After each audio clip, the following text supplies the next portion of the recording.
नमस्कार। मैं प्रतीश कुमार खरे फिर आपसे मुखातिब हूँ। जो एक रचना का मैं वाचन कर रहा हूँ। रचना जो है भारत छोड़ो आंदोलन और युवा। कादम्बनी अगस्त 2005 में ये प्रकाशित हुई थी। तो इसका जो पहला अंक है वो मैंने वीडियो लोड कर दिया यूट्यूब में, और इसका दूसरा अंक लेके मैं अब आपके सामने हूँ।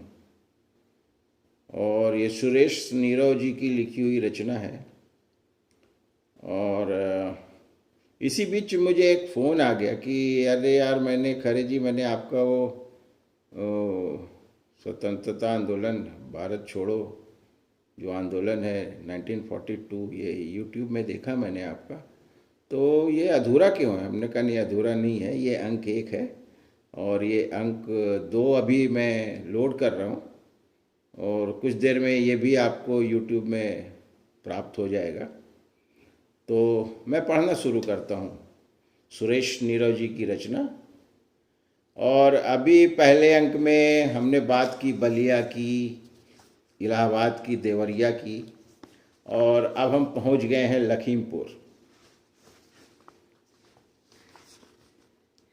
अगस्त क्रांति के लपटों में जब बलिया, इलाहाबाद, गोरखपुर और देवरिया में ब्रिटिश साम्राज्य धू धू कर जल रहा था, तब 24 वर्षीय राज नारायण मिश्र अपने 300 साथियों की टोली लेकर अंग्रेज समर्थकों की बंदूकें छीनकर लखीमपुर में प्रजातांत्रिक व्यवस्था की स्थापना के लिए संघर्ष कर रहे थे। पिता बलदेव प्रसाद मिश्र अपने पुत्र की क्रांतिकारी भावनाओं को तभी अच्छी तरह समझ गए थे जब 1942 के आंदोलन से पूर्व ब्रिटिश सत्ता को उखाड़ने के क्रांतिकारी आह्वान के कारण वे गिरफ्तार कर लिए गए थे और उन्हें सजा हुई थी। भारत छोड़ो आंदोलन ने उनकी दबी हुई क्रांतिकारी भावनाओं को जैसे हवा दे दी। जमींदारों और अफसरों की बंदूकें उन्होंने अपनी टोली के साथ मिलकर छीनना शुरू कर दी थीं और तहसील पर कब्जा करने निकल पड़े थे। इसी क्रम में जिलेदार की बंदूक जब राजनारायण मिश्र छीन रहे थे, गोली चल गई और जिलेदार मारा गया। राजनारायण फरार हो गए और लखनऊ में श्यामवीर के घर जाकर रहने लगे। एहतियातन उन्होंने अपना नाम भी बदल लिया था और इस बीच ये 2 बार जेल भी हो आए थे, मगर इनकी असलियत का किसी को पता नहीं चला था। बाद में किन्हीं भावुक क्षणों में श्यामवीर को इन्होंने अपना असली नाम बता दिया। परिणाम स्वरूप वे गिरफ्तार हो गए और उन्हें फांसी की सज़ा सुनाई गई। फांसी घर से राजनारायण ने अपने भाई को 23 नवंबर 1943 को पत्र लिखा कि मेरा बलिदान व्यर्थ नहीं जाएगा और जल्द ही देश में वर्गहीन सामाजिक व्यवस्था स्थापित होगी। 22 जून 1944 को वर्गहीन समाज की शासन व्यवस्था का सपना लिए यह वीर नौजवान फांसी के फंदे पर झूल गया। यूँ राजनारायण की गतिविधियां लखीमपुर तक ही सीमित नहीं थीं। उनके जौनपुर के आंदोलनकारी राम शिरोमणि दुबे तथा उनके अन्य साथियों से भी संबंध थे, और बंधवा में भी एक सीआईडी इंस्पेक्टर तथा एक कांस्टेबल को राजनारायण तथा उनके सहयोगियों ने मार गिराया था। सुजानगंज के थाने पर किए गए हमले में भी राजनारायण शामिल थे। तो अब पीलीभीत से चलते हैं जौनपुर। जौनपुर के 3 शहीद। जौनपुर भी 1942 के आंदोलन में खामोश नहीं रहा था। यहाँ भी कचहरी पर झंडे फहराए गए, थाने लूटे गए। जौनपुर के आंदोलन की एक खासियत यह भी रही कि 1942 में शुरू हुआ यह आंदोलन 1946 तक थमा नहीं, और यहाँ के आंदोलनकारी समय समय पर बरतानवी हुकूमत को चुनौती देते रहे। सूर्य नारायण उपाध्याय इन आंदोलनकारियों में प्रमुख थे। शिरोमणि दुबे, गौरीशंकर और गिरजा सिंह उनके यहाँ के आंदोलन की कमान संभाले हुए थे। इनके नेतृत्व में हड़तालें हुई। बदलापुर, बक्सा और मछली शहर के थानों पर तिरंगे फहराए गए तथा कई थाने फूंक दिए गए। बंधवा कांड के क्रांतिकारी शिरोमणि दुबे, गिरजाशंकर सिंह और गौरीशंकर के अलावा अन्य कई 3 लोगों को भी फांसी की सजा दी गई। इस बंधुआ कांड में लखीमपुर के राजनारायण मिश्र भी शामिल थे, जिन्होंने आंदोलनकारियों के क्रूरतापूर्ण दमन के प्रतिशोध में 2 पुलिसकर्मियों की हत्या कर दी थी। जौनपुर के गिरफ्तार आंदोलनकारी तथा अन्य जिन नेताओं के वारंट थे, 1946 में कांग्रेस मंत्रिमंडल के गठन के बाद ही वे सामान्य जीवन जी पाए। अब हम चलते हैं आजमगढ़। दलित महिला का आत्म बलिदान। संपूर्ण संयुक्त प्रांत आंदोलनों और क्रांतिकारी गतिविधियों का केंद्र बना हुआ था और जनता खुद ही आंदोलन की कमान संभाले हुए थी। इसी दौर में आजमगढ़ के रामनगर की एक दलित महिला, जिसका परिचय चेत की पत्नी के रूप में मिलता है, उसका बलिदान भी मर्म को छूने वाला है। उसके साथ एक एक करके 20 अंग्रेज सैनिकों ने तब तक बलात्कार किया जब तक कि वो मर नहीं गई। इसका जो डिटेल मिलता है उत्तर प्रदेश के क्रांतिकारी आंदोलन का इतिहास लेखक मेहरोत्रा एंड शर्मा पृष्ठ 132-133 में। रिकॉर्ड में इस वीरांगना का नाम चेत की पत्नी के रूप में है, मगर जिस महिला के हृदय में क्रांति की अग्नि चेती हो, उसे उसके बलिदान के सम्मान में कोई पहचान, कोई नाम देना हमारा नैतिक फर्ज बन जाता है, जिसे निभाते हुए हम इस अनाम बलिदान को हम चेती संबोधन दें तो सही होगा। आजमगढ़ में हनीफ ने खाई सीने पर गोली। आजमगढ़ के गरम्मा गांव के शेर अली पेशे में दर्जी थे, मगर उनके पुत्र हनीफ मियाँ के सीने में इंकलाब की आग धधक रही थी। अपने युवा साथियों के साथ मधुबन थाने पर तिरंगा फहराने जब हनीफ आगे बढ़े, तभी पुलिस की गोली सीने पर लगी और हनीफ मियाँ अपने वतन का फर्ज अदा करते हुए शहीद हो गए। आइए चलते हैं काछा। काछा, बच्चे सहित मां की शहादत। काछा थाने के अंतर्गत श्रीमती स्टार मार्ग के बंगले को आंदोलनकारियों ने जला दिया,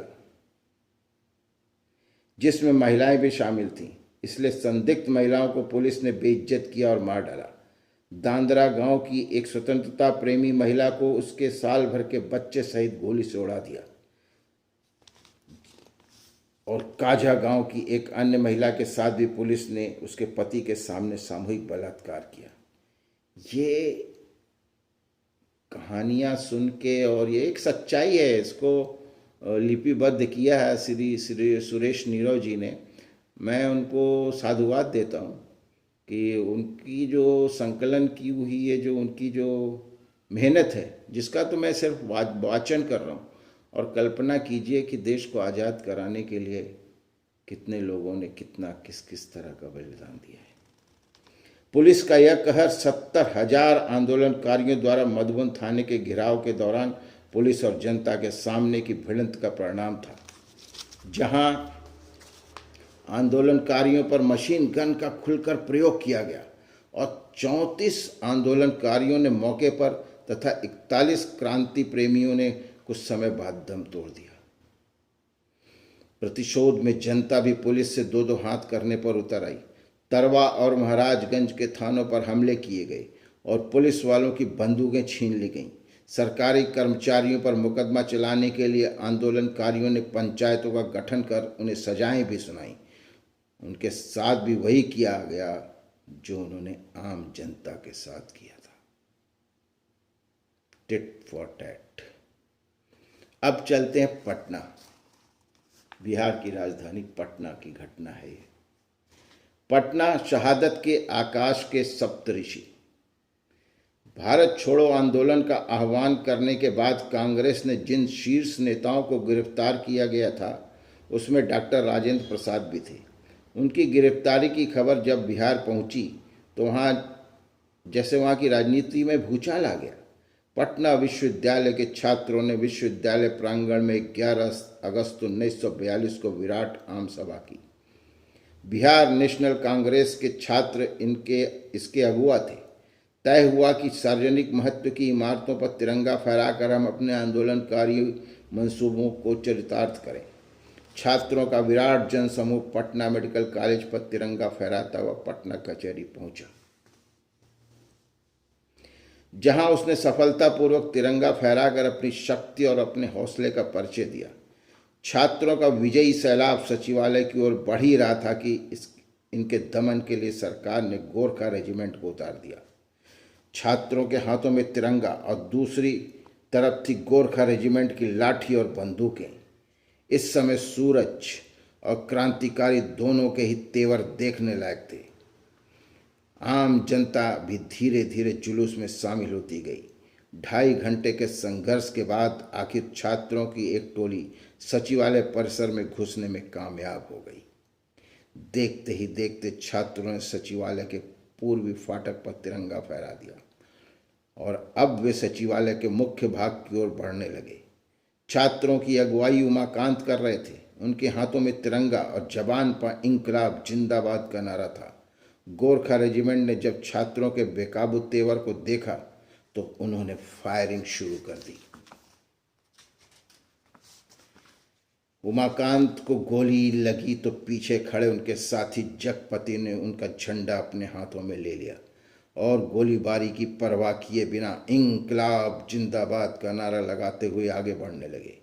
अंग्रेज मजिस्ट्रेट WG आर्चर ने यह रणनीति बना ली थी कि जब छात्र परिसर के काफी भीतर तक आ जाएं तो सचिवालय का फाटक बंद करके गोलीबारी की जाए।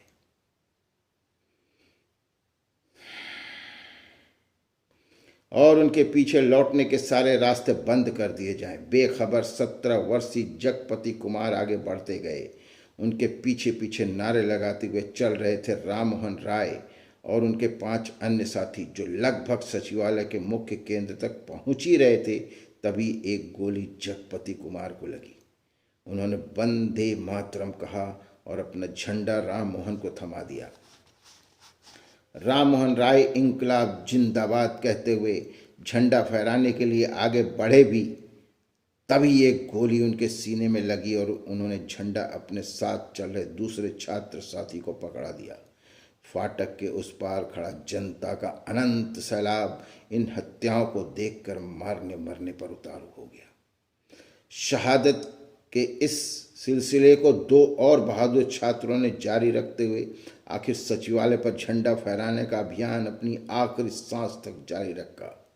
इस तरह इन 7 स्वतंत्रता प्रेमी छात्रों ने शहादत का एक गौरवशाली सप्तक अपनी कुर्बानियों से लिख दिया। पटना का क्रांतिकारी मार्ग आज भी देश की युवा पीढ़ी को अपनी श्रद्धांजलि देने के लिए मौन निमंत्रण देता सा लगता है।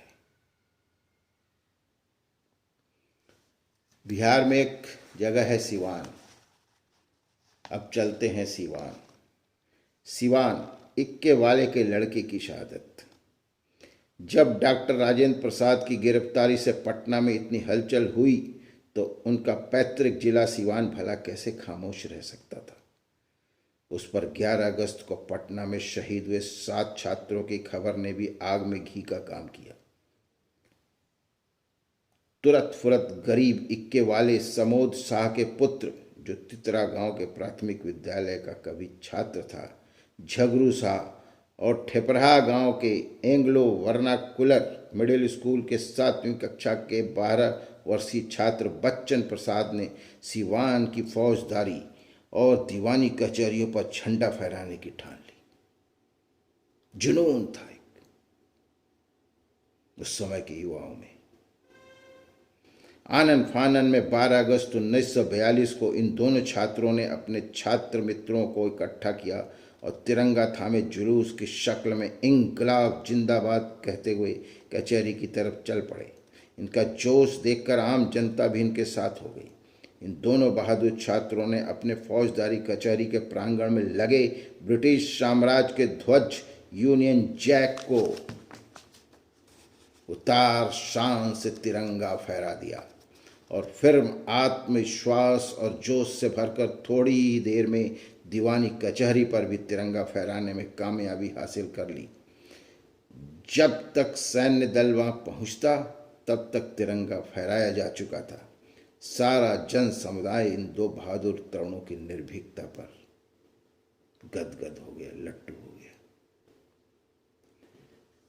13 अगस्त को जब इन दोनों छात्रों को ये खबर दी गई कि आज फिर कचहरी पर यूनियन जैक ही लहरा रहा है, तो ये दोनों छात्र दोबारा कचहरी पर तिरंगा फहराने का संकल्प लिए घर से निकल पड़े। तमाम छात्र इन दो विजेताओं छात्रों के पीछे पीछे चल पड़े। उनकी आक्रामकता और जोश का नज़ारा यह था कि कचहरी में पदस्थापित एसडीओ शरण चंद्र मुखर्जी ने आत्मसमर्पण कर दिया और छात्रों को तिरंगा झंडा वापस कर दिया।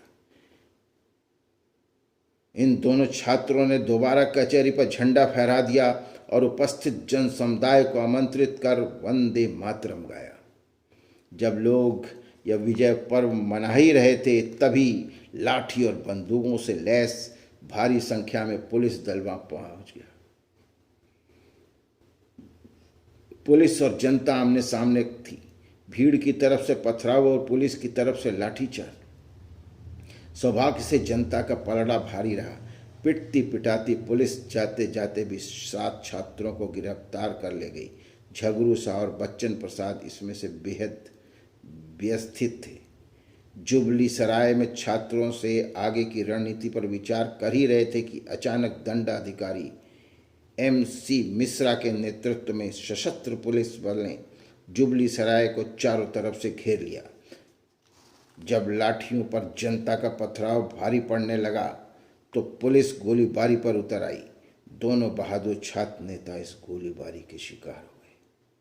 14 अगस्त 1942 की दोपहर को एक गरीब इक्के वाले के शहीद पुत्र का धूमधाम से दाहर नदी के पवित्र तट पर सारे नगर की जनता ने अंतिम संस्कार किया। उधर बच्चन प्रसाद ने अत्यंत घायल अवस्था में सिवान अस्पताल में 16 अगस्त 1942 को प्राण त्याग कर देश की माटी के प्रति अपना फर्ज अदा कर दिया।